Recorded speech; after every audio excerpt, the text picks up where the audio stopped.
Good parents are hypocrites. This is Pastor Travis. Welcome to a city of seekers. I'm a parent. I have 4 unbelievably amazing daughters, all raised by 2 giant hypocrites. And I'm not even ashamed of it. My kids don't miss anything. When my oldest started driving, I told her the same thing that all parents tell their kids at this age. Don't speed. It's a good rule. Don't speed. The reason for this advice is obvious. She was just learning how to drive. Higher speeds increase the probability of a car accident. It's against the law. That's a good reason. Tickets mean higher insurance premiums, and I can barely afford to feed my kids. So let's make sure that doesn't happen.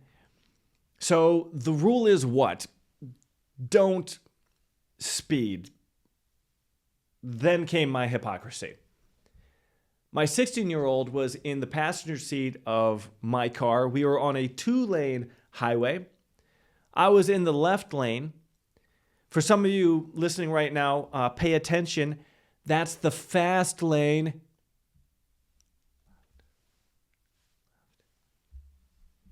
So I was in the fast lane, slowly passing a semi-truck to my right, when in my rear view, I saw a car fly up behind me at excessive speeds, and he was dangerously close to my bumper.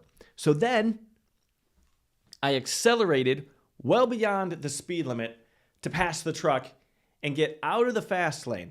Once I was past the truck, I then moved over to that right-hand lane. I resumed the legal speed limit, and almost immediately after, a state highway patrol officer blew right past me, way over the speed limit, emergency lights off. So that's when my daughter looked at me and said, "Dad, were you speeding?" And I was like,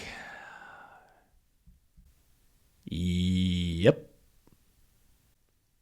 She continued, "Isn't speeding against the law?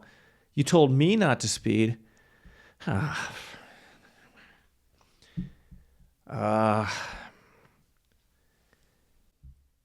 Yes.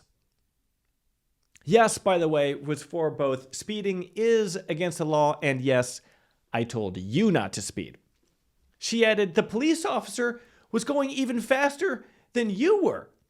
Don't police officers have to obey the law?" Like, that's just great, right? That's just great. There's the lesson I want to teach my daughter. No, honey, no. Neither your dad nor the police officers need to obey the law, just you. I felt like a manic farmer just sowing seeds of distrust. In that moment, she had to grapple with multiple thoughts. I'm sure of it. If my parents command me to do something that they don't do, doesn't that just make them wrong? Should I just disregard what they teach? I mean, if it's not valuable enough for them to follow it, maybe I shouldn't follow it. Or maybe she'll just think, like the little angels all of them are, I don't care what they do. I'll obey the command. Yeah, I'll hold my breath on that one. I was a hypocrite. It's not like that's the only example I could give. I could give hundreds of examples. What the heck, man? What the heck? That's just the speed limit. Fortunately, that's a law imposed by man. That's not one of God's commands. God's commands are different, right? Let's get in to how God's commands work and the nature of objective moral law. In Matthew 22, verses 36 through 40, a religious leader asked Jesus, "Teacher, which commandment in the law is the greatest?" Now, he asked for one commandment to test Jesus. As was usually the case, Jesus didn't care how someone framed a question. Jesus answered with 2 commandments. He replied, "Love the Lord your God with all your heart your soul, and your mind. This is the first and greatest commandment. The second is like it. Love your neighbor as yourself. All the law and the prophets depend on these two commandments. These two commandments, if carried out perfectly, would bring us into perfect alignment with God.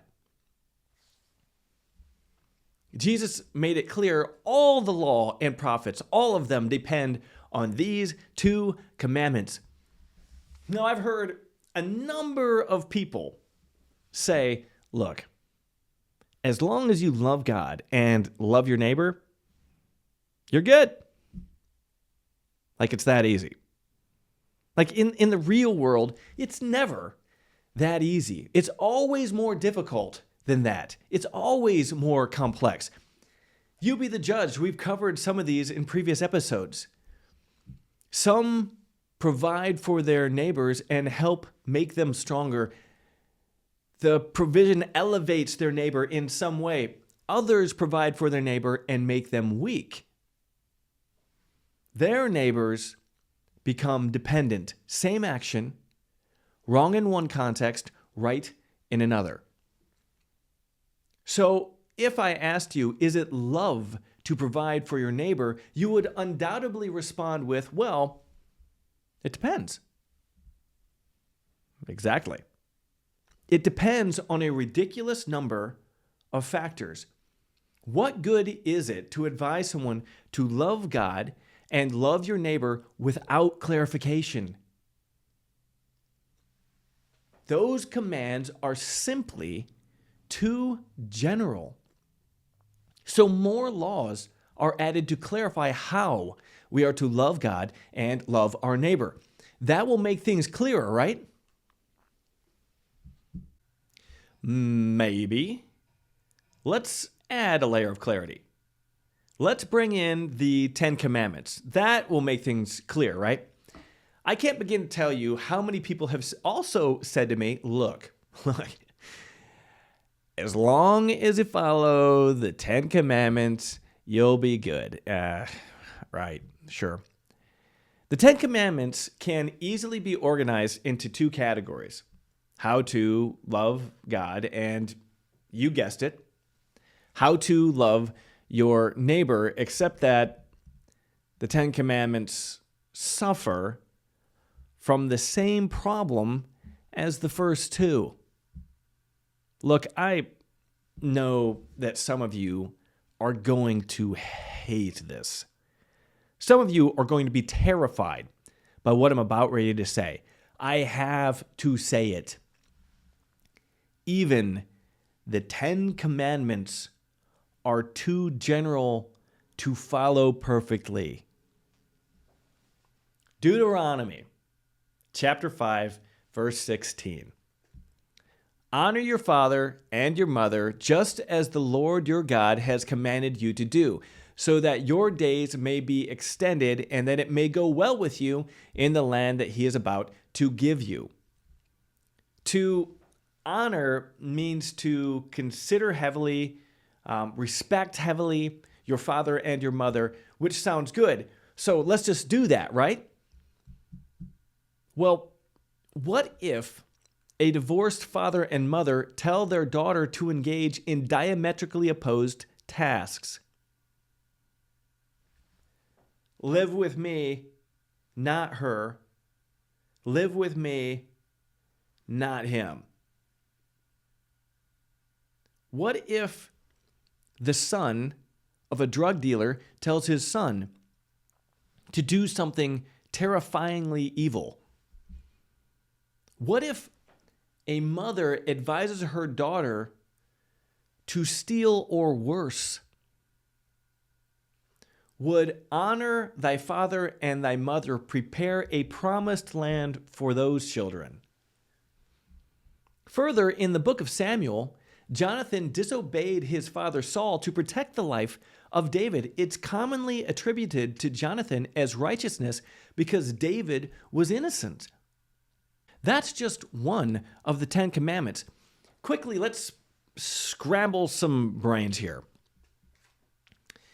Deuteronomy 5:21. I love this one. You must not covet another man's wife, nor should you covet his house, his field, his male and female servants, his ox, his donkey, or anything else he owns. You're not supposed to covet or desire anything your neighbor owns, as stated clearly here in this one of the 10 Commandments. How do you buy anything from him? You can buy it, you just can't want it. Fine. Give me the death by chocolate. Dang you, Kroger's. Dang you to Sheol. How about this one? Do not bear false witness. Keep that within your own community and it makes sense. Take it outside of your community and you're going to have some problems. If a POW is being tortured to give away information that would compromise his brothers and sisters, what's he supposed to do? Give out GPS coordinates? If you're anything like me, you stand beside roadways cheering on our servicemen and women at parades. These are men and women dressed to look like bushes.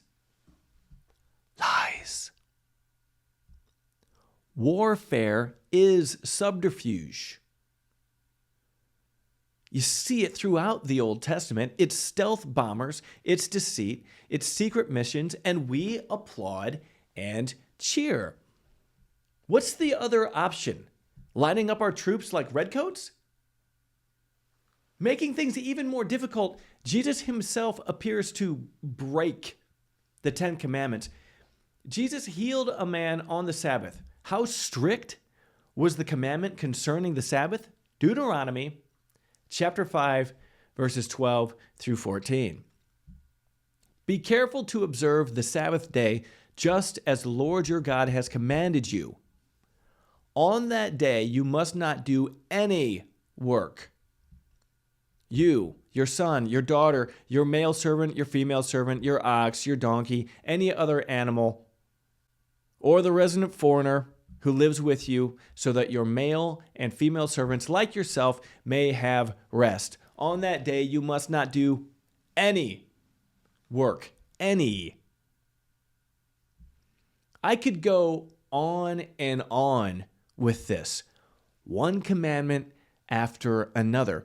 When I bring this to the attention of believers and they hear what I'm saying and they believe that what I'm doing is I'm just discounting the 10 Commandments in their entirety, they all do the same thing.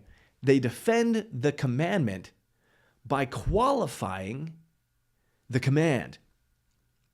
In other words, they take, once again, a too general command, and then they defend it by adding details to make it more clear. Those arguments sound a lot like this. Honor your father and mother unless they're under the influence, or unless they're manipulative liars, or unless they want to do evil directly to others.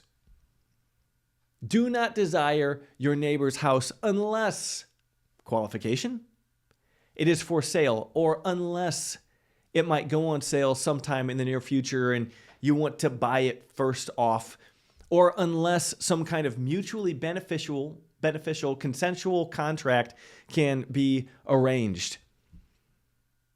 Something inside of them, and me, for that matter, wants to defend these general commands. Here's why.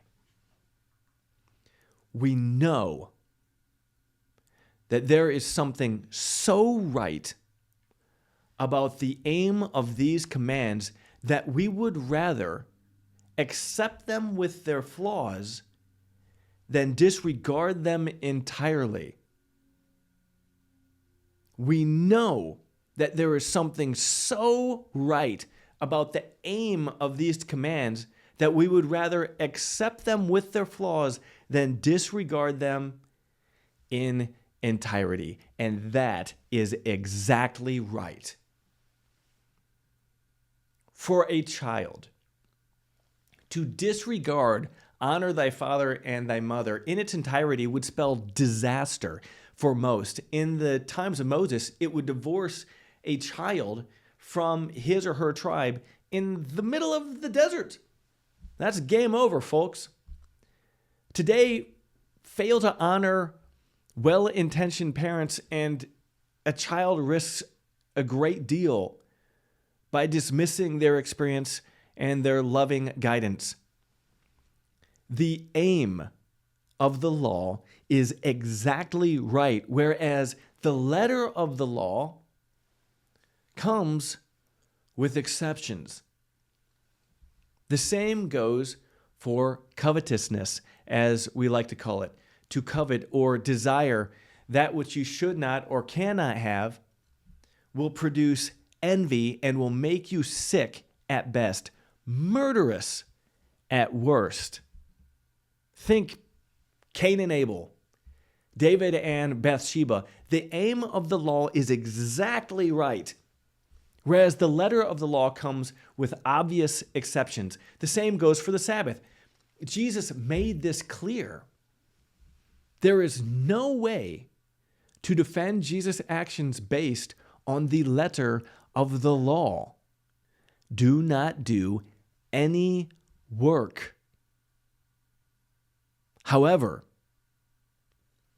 he embodied the aim of the law on the Sabbath perfectly. Listen to me carefully. When an individual seriously attempts to live out these commands in his life, the tension between what the letter of the law states and the actual aim of the law cannot be overstated. It immediately presents him with a dilemma. It makes the commands flexible. The minute he realizes that he needs to qualify the commands, he makes the commands flexible, like Jesus and the Sabbath. The letter of the law needed to be broken in order for the aim of the law to be achieved. What's the alternative? I guess you could always become a Pharisee. Admitting that this is the case scares the heck out of believers who feel as though, through this admittance, the backbone of God's word, God's commands, the scripture, is being ripped out. Nothing could be further from the truth. Admitting that this is the case points to a greater underlying truth that unifies the scriptures in remarkable ways. Parents teach their children, don't speed. The aim of the command is to keep their children and other drivers safe. But the command is too general to meet its aim in all circumstances. Dad, were you speeding? Yes. The car on my rear bumper pinning me between it and the truck to my right created an unsafe environment. In the moment, I had to speed to keep people safe. Is the police officer speeding? Yes. His aim is to keep people, you guessed it, safe. It may be that in order for him to do that, he had to get to a location where there was greater risk to people than the risk he posed while speeding. His actions were likely centered on keeping people around him safe. There's the letter of the law in tension with the aim of the law. The aim of the law is to keep people safe. Strict adherence to the law would actually hinder its aim. Further, the objective moral truth upheld by the law is not the law itself. I'm going to say that one more time because it's so important. The objective moral truth upheld by the law is not the law itself. The objective moral truth derives the law. The underlying moral truth is that life is divine and should be protected. And it is that truth that accurately reflects the heart of God, which means that we can only know the heart of God if we establish the aim of the law and then identify the objective moral truth it upholds. Immediately, astute listeners are going to identify that this creates a serious problem. How is one to know the aim of God's commands? There are some commands where identifying the aim is extremely difficult, and yet that is our challenge. At its core, the challenge is to know the heart of God. When somebody identifies the tension between the letter of the law and its aim, it immediately helps him to clarify a great deal of the division that we see between individual Christians, groups of Christians, and different doctrines. Some lean heavily towards the letter of the law. Others identify different aims. Some throw off the biblical law, especially the Old Testament law is broken. This tension creates a spectrum of believers. But in very general terms, it produces 4 types of people. Type number 1, the regulators. Think Pharisees. They're the letter of the law people. They often fail to acknowledge any flexibility in the law, at least in word. The world is far more black and white, and its complexities are often missed. They see the world in more simplistic forms and are often highly judgmental. The righteousness metric, if you will, that they use to judge with is often rigid. But they are generally high in orderliness, and not always, but many times they are fairly slow to offer grace. Then there are the second type of people, the free spirits. They're the ones who too quickly just throw off the letter of the law. They kind of nod at it without giving it too much credence. Oftentimes they miss the aim of the law entirely, and chaos just follows them wherever they go. They may say, well, I feel like these commands, without really studying them in any kind of disciplined way. They measure others, often themselves as well, in a less rigid fashion, which feels comfortable in the moment, but tends to betray them in time. They're generally very high in grace to the point where they lack a certain level of judgment that hurts them and others around them in ways that's often unintentional. Then there's the third type of people. We certainly see a number of these in the West. These are the quitters. These are the people who are just like, heck with it. And they just give up. They read the Bible, they consider its laws and commands, and then utterly confused by its complexities, they're like, I'm done. I've had enough. And they just kind of throw in the towel. And I got to tell you, for these folks, I get it. It's not like this stuff is easy. If it's something that you haven't been taught when you're young, how are you to know how well they succeed when people hit the aim? There are even some pastors out there who have discounted the Old Testament nearly in its entirety because they just kind of give up on trying to figure out how it fits with Jesus and the New Testament. All 3 of these types of people fail to see how amazingly the law fits together. They fail to see the complex reality of how God's law works and therefore miss the beauty of the system that God created, the absolute stunning beauty of the system that God created. Which brings us to our fourth type of people. In order to understand them, I want to bring everything we've discussed in our foundation series together visually for greater understanding in our next episode. Don't miss it, man. Do not miss it. We're right on the edge of bringing the last 3 episodes along with the next together to see what God created, and it is awesome. Thank you for listening to A City of Seekers. I'm Pastor Travis. Subscribe, like, share for others to listen. If this has blessed you in some way, no doubt it will bless others as well. Until next time, God bless. I will see you right back here for episode number 4, which I'm titling The Alignment Specialist.